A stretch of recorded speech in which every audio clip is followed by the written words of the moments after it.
रूस यूक्रेन महायुद्ध का आज 58वां दिन। 58 दिनों से रूस यूक्रेन में भीषण जंग जारी। यूक्रेन के कई शहरों पर भीषण बमबारी कर रहा है रूस यूक्रेन महायुद्ध के 58वें दिन रूस के राष्ट्रपति व्लादिमीर पुतिन ने सेना को मारियुपोल में रणनीति बदलने का दिया निर्देश। पुतिन ने कहा, मारियुपोल के अलावा यूक्रेन के और भी शहरों को कब्जे में ले रूसी सेना। रूस ने मल्टीपल रॉकेट लॉन्चर का वीडियो किया जारी। टॉर्नेडो MLRS डिवीजनों को दुश्मनों के सैन्य बुनियादी ढांचे को नष्ट करने का काम सौंपा गया है। दुश्मनों को नेस्तनाबूद करने के लिए रूस ने दिखाई ताकत। मल्टीपल रॉकेट लॉन्चर से किया गया अभ्यास। यूक्रेन के ज़पोरिजिया में रूसी हमले के बाद दिखी तबाही की तस्वीरें। सड़कों पर जलती नजर आई गाड़ियां। ध्वस्त हुई इमारतों में तब्दील हुए यूक्रेन के शहर। जगह जगह हमले में नेस्तनाबूद हुई सड़कें। 28 दिनों की जंग में यूक्रेन की बदली सूरत। मलबे का ढेर बने यूक्रेन के कई शहर। हर तरफ आग, तबाही और बारूदी सबूत नजर आ रहे हैं। यूक्रेन के कीव में चारों तरफ फैले रूसी विनाश के निशान। रिपब्लिक के कैमरे में कैद हुई तबाही की तस्वीरें। यूक्रेन के डोनबास में जबरदस्त धमाके की तस्वीर आई सामने। रूसी हमले में धधक रहा है डोनबास। डोनबास में आसमान छूती आग के लपटों ने बरपाया कहर। दूर दूर तक फैला काले धुएं का गुबार। यूक्रेन के खेरसन में रूसी सेना की गश्ती। सड़कों पर सैन्य वाहनों का काफिला नजर आया। यूक्रेन की सेना का रूस पर जबरदस्त पलटवार। जहां रूसी टैंक्स पर ताबड़तोड़ बम गिराए गए। बर्बाद हुए रूसी टैंक्स। युद्ध को लेकर रूस का यूक्रेन पर बड़ा पलटवार। यूक्रेन ने कहा, मारियुपोल में अपराध छिपाने की कोशिश कर रहा है रूस यूक्रेन महायुद्ध के बीच एस्टोनिया का बयान। एस्टोनिया ने कहा, यूक्रेन में नरसंहार कर रहा है रूस। यूक्रेन के खिलाफ रूस युद्ध नियमों का कर रहा है उल्लंघन। रूस के राष्ट्रपति व्लादिमीर पुतिन का बड़ा बयान। पुतिन ने कहा, यूक्रेन के मारियुपोल पर पूरी तरह से रूस का कब्जा। लक्ष्य प्राप्ति तक यूक्रेन पर हमले करता रहेगा रूस। यूक्रेन के राष्ट्रपति जेलेंस्की ने यूरोपीय परिषद के अध्यक्ष चार्ल्स मिशेल से मुलाकात की। इस दौरान जेलेंस्की ने यूरोपीय संघ की सराहना की। जेलेंस्की ने कहा, यूक्रेन की हर संभव मदद कर रहा है यूरोपीय संघ। युद्ध के बीच यूक्रेन की मदद के लिए अमेरिकी राष्ट्रपति जो बाइडेन ने संसद में मांगी और फंडिंग। बाइडेन ने कहा, यूक्रेन को हथियार और गोला बारूद देने के लिए करें फंडिंग। रूस के खिलाफ यूक्रेन का पलटवार। यूक्रेनी सैनिकों ने रूस के टैंक्स को किया तबाह। जोरदार धमाके के साथ आग का गोला बने रूसी टैंक। डोनबास में रूस के टैंक पर यूक्रेन का घातक हमला। जहां यूक्रेन ने रूस के टैंक्स पर दागी तुगना P मिसाइल। यूक्रेन की बोरोडियांका पहुंचे डेनमार्क और स्पेन के प्रधानमंत्री। रूसी हमलों में बोरोडियांका पूरी तरह से तबाह हो गया। बोरोडियांका में चारों तरफ बिखरा मलबा नजर आया। जहां डेनमार्क और स्पेन के प्रधानमंत्री ने शहर भर में बर्बादी और नुकसान का जायजा लिया। एंटी टैंक गाइडेड मिसाइल से यूक्रेन के रूस पर जवाबी कार्रवाई। जहां रूस के जंगी टैंक्स को यूक्रेन ने उड़ा दिया। मारियुपोल की सड़कों पर अभी भी रूस टैंक्स का कब्जा। जहां यूक्रेनी सैनिकों को ढूंढ ढूंढ कर अपना निशाना बना रहे चेचन्य लड़ाके। यूक्रेन की जवाबी कार्रवाई में रूस को पहुंचा बड़ा नुकसान। रूस के टैंक्स को यूक्रेन ने एक झटके में किया नष्ट। रूस के खिलाफ यूक्रेन का ड्रोन वार। यूक्रेन ने रूसी सैनिकों और काफिले पर R-18 ड्रोन से बम बरसाए। यूक्रेन का रूस पर भीषण पलटवार। रूसी सैन्य वाहनों को चुन चुनकर अपना निशाना बना रहे यूक्रेनी सैनिक। डोनबास में रूस के टैंक को यूक्रेन ने अपना निशाना बनाया। यूक्रेनी रक्षा मंत्रालय ने हमले का वीडियो किया जारी।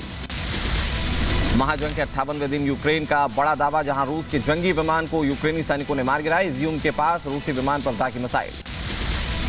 यूक्रेन के पोपास्निया में रूसी सेना के हमले के बाद दिखी जबरदस्त तबाही। बारूदी गोले कारतूस ने बरपाया कहर। रिहायशी इमारतों में दाखिल होते नजर आए LPR के लड़ाके।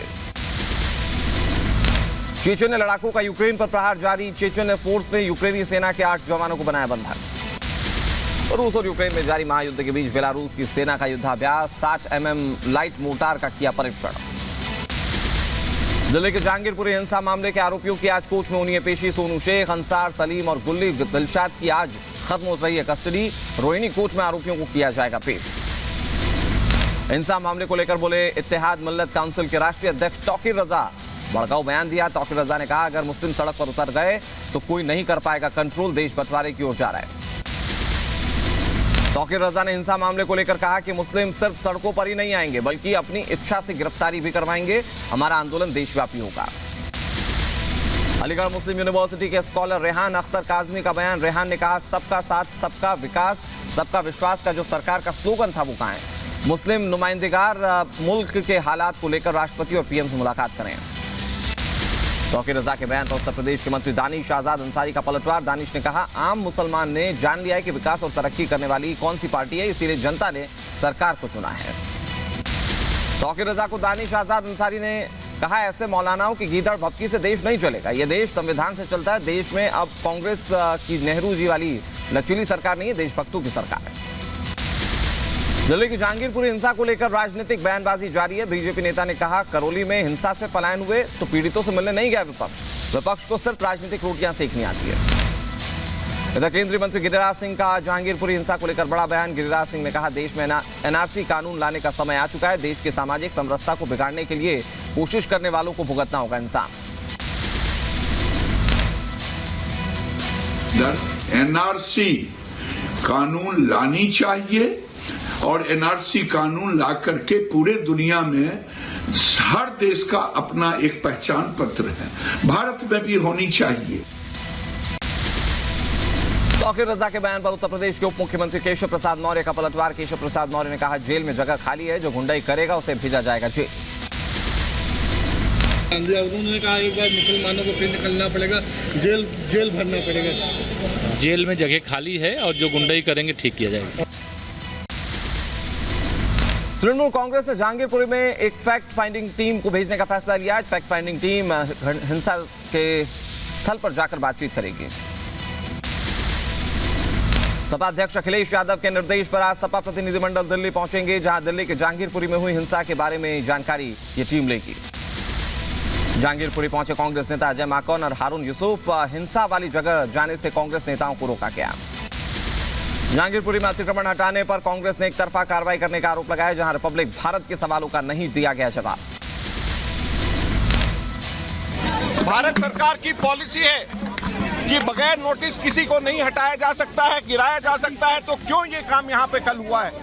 और मैं आप सब लोगों से कहना चाहता हूँ कि कृपया करके इस पूरी की पूरी प्रक्रिया को धर्म के चश्मे से ना देखें। जहांगीरपुरी हिंसा को लेकर केंद्रीय मंत्री मुख्तार अब्बास नकवी ने विपक्ष को घेरा। कहा, अवैध गतिविधियों के खिलाफ की गई कार्रवाई, कुछ लोग हिंसा भड़का रहे हैं।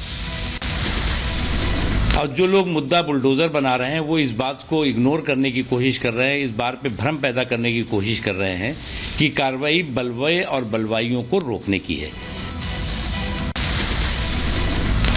विपक्ष पर विश्व हिंदू परिषद का हमला। विनोद बंसल ने कहा, जब भगवा तिरंगे पर पत्थर चलते हैं तो सब गहरी नींद में सो जाते हैं, दंगाइयों पर बुलडोजर चलता है तो सब दौड़ने लगते हैं। जमीयत उलेमा हिंद जैसे टेरर फंडिंग ऑर्गेनाइजेशन, आतंकियों को पोषित करने वाली, उनको लीगल एड देने वाली संस्था के प्रतिनिधि बनकर के सर्वोच्च न्यायालय में जाकर के जगह जगह पैरवी करते हैं।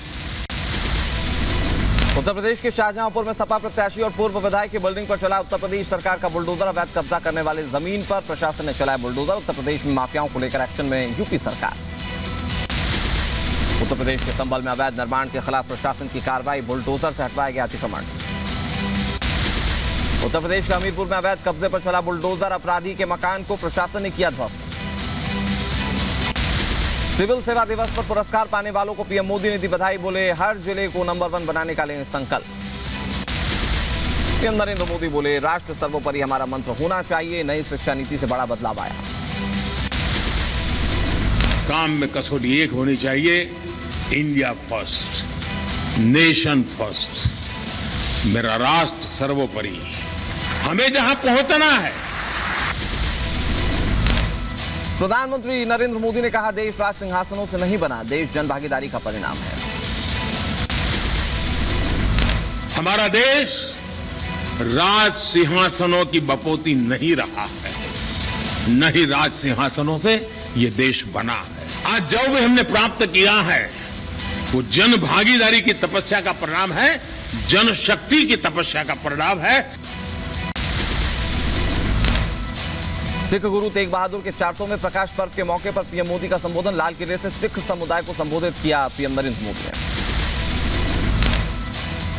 गृह मंत्री अमित शाह आज भोपाल के दौरे पर रहेंगे। भोपाल में अमित शाह आज वन समितियों के कार्यक्रम में शामिल होंगे। अमित शाह के कार्यक्रम में शामिल होने से पहले एसपीजी ने संभाली सुरक्षा की कमान। मध्य प्रदेश के भोपाल में गृह मंत्री अमित शाह का भोपाल के कश्मीर पंडित करेंगे स्वागत। इस दौरान कई अहम मुद्दों पर चर्चा की जाएगी। अमित शाह एमपी के 1 दिवसीय दौरे पर आज भोपाल पहुंच रहे हैं। मुख्यमंत्री योगी आदित्यनाथ आज वाराणसी जाएंगे। रात 8 बजे वाराणसी पहुंचेंगे सीएम योगी आदित्यनाथ के साथ उत्तर प्रदेश की राज्यपाल आनंदीबेन पटेल भी होंगी मौजूद। गृह मंत्री अमित शाह एनआईए की सफलता को लेकर बोले, जम्मू कश्मीर में एनआईए ने शानदार काम किया, टेरर फंडिंग पर लगी रोक। एनआईए ने टेरर फंडिंग के जो मामले रजिस्टर किए, उन्होंने, मैं विश्वास से कह सकता हूं कि आतंकवाद को जड़ से उखाड़ने में बहुत बड़ा सहायता किया है। दिल्ली में बीजेपी नेता जीतू चौधरी की गोली मारकर हत्या कर दी गई। मयूर विहार में बदमाशों ने बीजेपी नेता को गोली मारी। इलाज के दौरान जीतू चौधरी को हुई थी मौत। आरजेडी प्रमुख लालू प्रसाद यादव की जमानत याचिका पर आज सुनवाई। लालू की जमानत पर झारखंड हाईकोर्ट में सुनवाई होनी है। लालू की जमानत याचिका पर सीबीआई की ओर से झारखंड हाईकोर्ट में जवाब दाखिल कर दिया गया है। तेजस्वी यादव आज लालू प्रसाद यादव की जमानत के लिए इफ्तार पार्टी रखेंगे। लालू यादव की जमानत के लिए दुआ करेंगे तेजस्वी। लालू यादव की जमानत याचिका पर झारखंड हाईकोर्ट में आज होनी है सुनवाई। नवाब मलिक रिहाई की मांग वाली याचिका पर आज सुनवाई। नवाब मलिक की आज रात खत्म हो रही है न्यायिक हिरासत। नवाब मलिक को ईडी ने दाऊद और उसके सहयोगियों की गतिविधियों से जुड़ी मनी लॉन्ड्रिंग केस में किया था गिरफ्तार। और राजस्थान की करौली में हुई हिंसा के बीच बड़ी राजनीतिक खबर, सचिन पायलट बन सकते हैं राजस्थान के नए मुख्यमंत्री। सचिन पायलट ने राजस्थान में नेतृत्व परिवर्तन की मांग की।